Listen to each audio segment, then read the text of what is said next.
సేవకులు కూడా చెప్పే విధానం ఎలా ఉంది అని అంటే, వాళ్ళు చెబుతున్న విధానం ఎలా ఉందనంటే స్వస్థతల గురించి, రకరకాల అయిన వాటిని గురించి ఈ రోజున సేవకులు చెబుతూ ఉన్నారు. సేవకులు క్రీస్తుని గురించి మర్చిపోయారు. క్రీస్తుని గురించి చెప్పటం మర్చిపోయారు. ఆ పదాన్ని ఉపయోగించడమే లేదు. చెబుతున్నావులే కానీ అసలు ఏమి చెబుతున్నారు అన్నదే, ఏది గ్రహిస్తుంది, వాళ్ళు ఏం చెబుతున్నారు అన్నది తెలుసుకోవాలి అని అంటే వింటున్న విశ్వాసులు లేఖనాన్ని ఏం చేయాలంటే పరిశోధించాలి. ఇది ఆ పరలోకం సంబంధమైనదా, ఈ లోకం సంబంధమైనది అన్నదే తెలుసుకోవాలి. తెలుసుకోవాలి అని అంటే విశ్వాసులు లేఖనాన్నే పరిశోధిస్తూ రావాలి. సంఘములో సేవకులు గర్వంగా మాట్లాడకూడదు. గర్వంగా మాట్లాడితే అది ఎంత దూరం వెళుతుందంటే, ఎంత ప్రమాదం తీస్తుందంటే చాలా ప్రమాదం. ఎవరో కొంతమంది సేవకులంటే ఇష్టపడి ఉంటారు కానీ చాలా మంది ఎలా ఉంటారనంటే, హెబ్రీ రాసిన పత్రిక 13వ అధ్యాయం మొత్తం చదివితే మీ పై నాయకులు ఎలాగైతే ఉన్నారో వారి ప్రవర్తనను చూసి మీరు నడుచుకోండి అని ఉంటుంది. మరి ఇప్పుడు సేవకుడు ప్రవర్తన ఏ విధంగా ఉందో అన్నదే వాక్యం తెలిసిన వాళ్ళైతే వారి ప్రవర్తనను, వారి మాట తీరును గమనిస్తూ ఉంటారన్నమాట.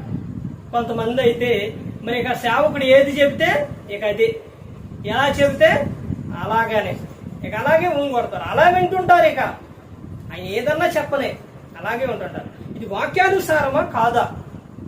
ఈ వాక్యం ఎవరితో మాట్లాడుతుంది? అసలు ఈ వాక్యం ఎందుకు చెబుతున్నారు? వాక్యం నన్ను బలపరిచేదేనా? ఇది దేనికి సంబంధించింది అంటే, చెబుతున్న ఒక మాట అది నెరవేరిందా, నెరవేరలేదా? ఇది ఎక్కడ సంబంధమైన విషయం, ఎవరికి సంబంధమైన విషయం, ఎవరు గురించి చెబుతున్నారు, ఈ లేఖనంలో, ఈ పుస్తకంలోనే ఎవరికి రాశారు అన్నది గ్రహించే విధంగా చాలా మంది, కొంతమంది ఉంటారు, కొంతమంది గ్రహించరు. ప్రతి ఒక్కటి గమనించుకోవాలండి.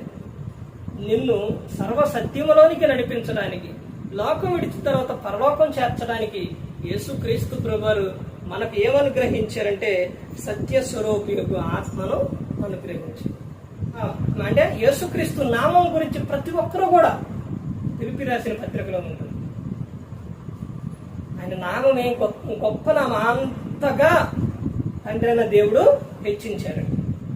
ఎందుకని అంతగా తగ్గించుకున్నారు యేసుక్రీస్తు ప్రభువారు.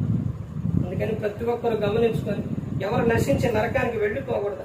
యేసుక్రీస్తు ప్రభువారు ఈ లోకానికి వచ్చి మనందరి కోసం శిలువలో తన ప్రాణాన్ని పెట్టారు. ప్రతి ఒక్కరు కూడా దేవుని యందు భయభక్తులు కలిగి పరిశుద్ధాత్మ మాట వింటూ హృదయశుద్ధిని కాపాడుకుంటూ క్రీస్తుని పోలి నడుచుకున్నప్పుడు లోకం విడిచిన పరలోకానికి చేరుకుంటారు.